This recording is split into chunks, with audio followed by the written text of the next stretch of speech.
Students, कैसे हो भाई सारे। आशा करते हैं ठीक ही होगी। तो स्वागत है आप सभी का हमारे नए वीडियो में, जिसमें हम पढ़ने वाले हैं HPSC physics of 12th class में। एक टॉपिक है बायो-सैवर्ट्स लॉ। ये बच्चा आपके unit number 5th class unit number 4th में आता है, जिसमें आता है बायो-सैवर्ट्स लॉ। तो चलिए आज हम ये इस वीडियो में ये पढ़ने वाले हैं कि बायो-सैवर्ट्स लॉ होता क्या है, इसकी क्या डेफिनेशन है, इसका क्या रिलेशन है, क्या डेरिवेशन है, और इसका एक कंपैरिजन भी है इलेक्ट्रिक कूलॉम लॉ और बायो-सैवर्ट्स लॉ। तो वो भी आज हम इसी वीडियो में पढ़ने वाले हैं। चलिए स्टार्ट करते हैं। सबसे पहले हमारे पास क्या है, बायो-सैवर्ट्स लॉ होता क्या है। इसके बायो-सैवर्ट्स लॉ में हमें बताया क्या गया है, तो इसमें क्या बताया गया है कि कोई भी आपका करंट कैरिंग एलिमेंट क्या है, करंट कैरिंग एलिमेंट है, वो एक मैग्नेटिक फील्ड इंड्यूस करता है। उसकी स्ट्रेंथ निकालने के लिए हमें बताया गया है। तो क्या होता है इसके अंदर कि इलेक्ट्रोमैग्नेटिक आपका जो मैग्नेटिक इंडक्शन है, क्या है, मैग्नेटिक इंडक्शन है किसी भी करंट के कैरिंग एलिमेंट के लिए, वो क्या होता है, डायरेक्टली प्रोपोर्शनल होता है कि इसके dP is directly proportional to element current I। यानी कि इसके अंदर जो आप ये स्मॉल एलिमेंट देख रहे हो, ये जो लेंथ है आपके पास इतनी, ये जो स्मॉल एलिमेंट dl है, इसके लिए जो मैग्नेटिक फील्ड इंडक्शन है, मैग्नेटिक फील्ड इंडक्शन है, वो किसके बराबर हो जाएगा आपका, वो किसके प्रोपोर्शनल हो जाएगा, जितना करंट इसके अंदर फ्लो कर रहा है। दूसरा इसके अंदर क्या है, dP is directly proportional to dl, यानी कि इस dl लेंथ के भी डायरेक्टली प्रोपोर्शनल होता है आपका जो इलेक्ट्रोमैग्नेटिक, आपका जो मैग्नेटिक करंट इंडक्शन है, वो किसके बराबर डायरेक्टली प्रोपोर्शनल होता है, इसके। ठीक है, फिर अगला क्या है, dP is also directly proportional to sin theta and dP is directly proportional to 1/r²। यानी कि आपका जो dP है, यानी कि आपका जो मैग्नेटिक फील्ड इंडक्शन है, वो किस किसके डायरेक्टली प्रोपोर्शनल है। सबसे पहले है I यानी कि करंट आपका जो फ्लो कर रहा है इस वायर में, जो आपका करंट कैरिंग एलिमेंट है इसके अंदर। दूसरा इसका dl, यानी कि जो आपने स्मॉल एलिमेंट dl लिया था, इसकी लेंथ कितनी है, क्या है, इसकी लेंथ कितनी है, इस पे डिपेंड करता है sin थीटा। यानी कि पॉइंट P है जहां से हमें इसकी मैग्नेटिक फील्ड इंडक्शन निकालनी है, उस वो पॉइंट इस करंट कैरिंग एलिमेंट से कितना दूर है।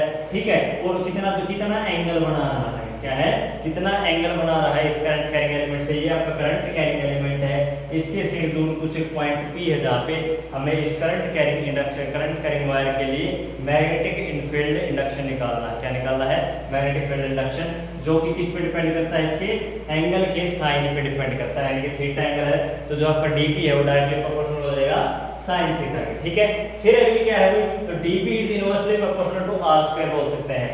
यानी कि जितना भी इस पॉइंट P और करंट कैरिंग एलिमेंट के बीच में, यानी क्या है, जितना भी आपका जो पॉइंट P है और एक करंट कैरिंग एलिमेंट है, इन दोनों के बीच में आपका जितना भी डिस्टेंस है, उसके स्क्वायर के बीच, उसके इनवर्स के, इसके इनवर्सली प्रोपोर्शनल होता है किसके, जो डिस्टेंस है उसके स्क्वायर के। क्या है भाई, ये देखो इसके अंदर फिर से बताता हूं आपको। एक करंट कैरिंग एलिमेंट है, इससे r डिस्टेंस पे P पॉइंट पे आपको क्या निकालना है, मैग्नेटिक फील्ड इंडक्शन निकालना है।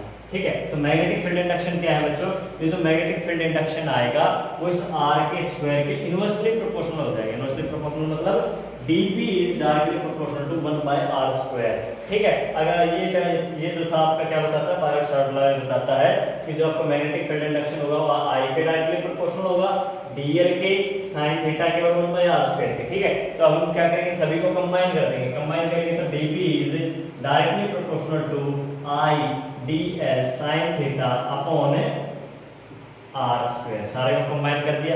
ठीक है, अभी हम प्रोपोर्शनलिटी हटाएंगे। क्या हटाएंगे, प्रोपोर्शनलिटी हटाएंगे, तो आपके पास dP is equal to mu naught I dl sin theta upon 4πr² आ जाएगा। क्या आ जाएगा, 4πr²। ठीक है, यहाँ पे जो dP है, सॉरी म्यू नॉट है, म्यू नॉट क्या है आपके पास, एक म्यू नॉट है भाई, म्यूनेटिक प्रोपोर्शनल मैग्नेटिक परमेबिलिटी है। क्या है, मैग्नेटिक परमिएबिलिटी, मैग्नेटिक परमिएबिलिटी है, जिसकी वैल्यू आपकी है mu naught is equal to 4π multiply 10⁻⁻⁷ tesla per ampere metre. क्या है, per ampere metre, tesla per ampere metre. ये क्या, इसकी वैल्यू आपकी, इसकी वैल्यू है म्यू नॉट की बच्चों। म्यू नॉट की वैल्यू क्या आपके पास है, 4π मल्टीप्लाई 10⁻⁻⁷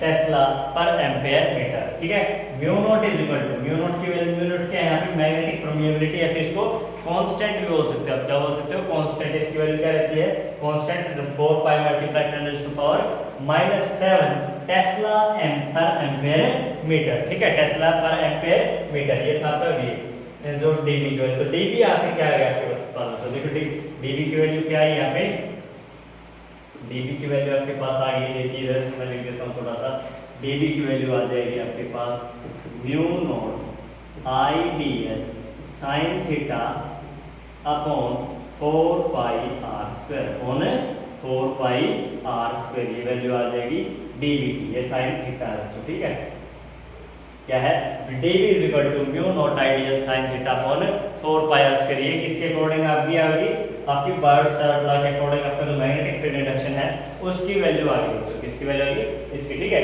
अभी अगर आपको क्या करना है, इसको अगर आपको क्या करना है, इसके अंदर वेक्टर फॉर्म में लिखना है, क्या लिखना है, वेक्टर फॉर्म में लिखना है, तो आप इसको कैसे लिखोगे, dv is equal to mu naught I multiply dl upon 4 pi r square, ऐसे आप इसके अंदर वेक्टर फॉर्म में इसको आप डिनोट कर सकते हो, इन वेक्टर फॉर्म, क्या बच्चों, इन वेक्टर फॉर्म, ठीक है, ये समझ में आई बात, in vector form dv is equal to mu naught I dl upon 4 pi r square, क्या है 4 पाई आर स्क्वायर, ठीक है, ये देखिए मैं आर स्क्वायर को दोबारा लिख दूं, आर स्क्वायर, ठीक है, ये आर स्क्वायर हो जाएगा भाई, dv is equal to value क्या आ जाएगी, mu naught I vector multiply dl upon 4 pi r square vector, ठीक है, यहाँ का वेक्टर में आ गया। अभी देखो इसका बाद में आता है आपका कंपैरिजन, किसका कंपैरिजन, इस बायोट-सावर्त लॉ का वर्सेस कूलॉम लॉ, क्या है, कूलॉम लॉ के साथ हम इसका कंपैरिजन करेंगे, तो क्या है बच्चों, देखो पहले बच्चों उसके अंदर क्या है आपके पास, both depend on inversely on the square of distance between the source and point, यानी कि अगर आप देखोगे तो जो f होता है, f की वैल्यू यानी कि कूलॉम लॉ के अंदर क्या होता है, k q1 q2 upon r square होता है, ठीक है, और अब आपके जो dp है उसके अंदर क्या होता है, dp is equal to mu naught I dl sine theta upon 4 pi r square, क्या है 4 पाई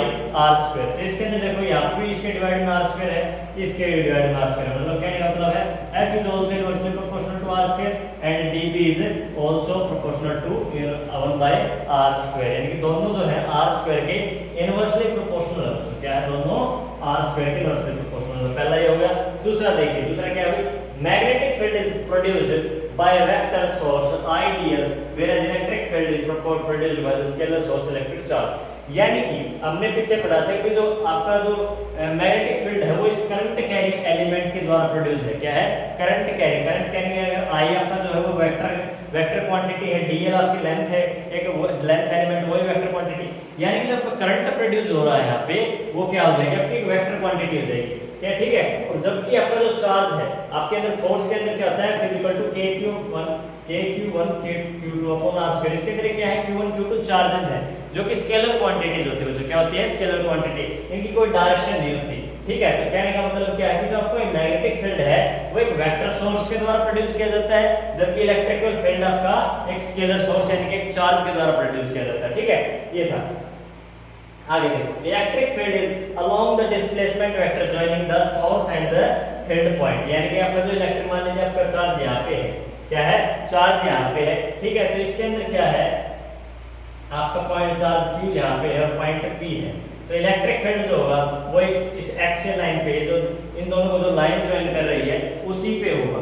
लेकिन अगर आप देखते हो इसके अंदर आपके करंट एलिमेंट के ऊपर देखते हो इस पॉइंट P पे, तो आपका जो मैग्नेटिक फील्ड होगा वो परपेंडिकुलर हो जाएगा बच्चों, magnetic field is perpendicular to the plane containing the displacement vector and current element, यानी कि डिस्प्लेसमेंट वेक्टर और करंट एलिमेंट जिस प्लेन में है आपका मैग्नेटिक फील्ड उसके परपेंडिकुलर होगा बच्चों, क्या होगा परपेंडिकुलर, ठीक है, जैसे इस प्लेन में है, क्या है इसको एक पूरा प्लेन है, इसके ऊपर आपका ये करंट एलिमेंट है, ठीक है, और इसी के 90 डिग्री पे आपका क्या है जो डिस्प्लेसमेंट वेक्टर है, तो जो आपका मैग्नेटिक फील्ड आएगा वो दोनों के परपेंडिकुलर हो जाएगा बच्चों, क्या हो जाएगा दोनों के, यहाँ पे भी 90 डिग्री और यहाँ पे भी 90 डिग्री का एंगल बनेगा, 3D में बना 3D डायग्राम बन जाएगा बच्चों, ठीक है। तो यानी कहने का मतलब क्या है कि जो आपका इलेक्ट्रिक फील्ड होता है वो डिस्प्लेसमेंट वेक्टर के अकॉर्डिंग होता है, डिस्प्लेसमेंट वेक्टर के अलावा होता है, जबकि आपका जो मैग्नेटिक फील्ड होता है वो परपेंडिकुलर होता है डिस्प्लेसमेंट वेक्टर और करंट एलिमेंट के, ठीक है, ये था। आगे देखो there is an angle dependence in Biot Savart law where which is not present in Coulomb law. फिर से वही बात आ गई, फार्मूला ही सिर्फ अगर फार्मूला देख लेते हैं हम तो हमारे पास काफी डिफरेंसेस आ जाते हैं, जैसे कि k q1 q2 upon r square है, ठीक है। और दूसरा है आपके पास dp is equal to mu naught i dl sin theta upon 4 pi r square. ये है। इसके अंदर देखो पहला डिफरेंस इसने क्या बताया कि दोनों इनवर्सली प्रोपोर्शनल r स्क्वायर के। दूसरा डिफरेंस बताया कि एक वेक्टर सोर्स के द्वारा प्रोड्यूस किया जाता है जबकि ये स्केलर सोर्स के द्वारा प्रोड्यूस किया जाता है। तीसरा क्या बताया कि ये जो है ये डिस्प्लेसमेंट वेक्टर के अलोंग होता है जबकि ये जो है आपका डिस्प्लेसमेंट वेक्टर और करंट एलिमेंट के परपेंडिकुलर होता है। तीसरा चौथा यानी कि फोर्थ या फिफ्थ जो आपका ने बताया था वो फर्क कौन सा है, क्या है कि दोनों इसके अंदर एंगल डिपेंडेंस है, यानी कि इसके अंदर क्या है थीटा डिपेंडेंस है जबकि इसके अंदर थीटा का कोई नाम नहीं है, व्हिच इज नॉट रिप्रेजेंटेड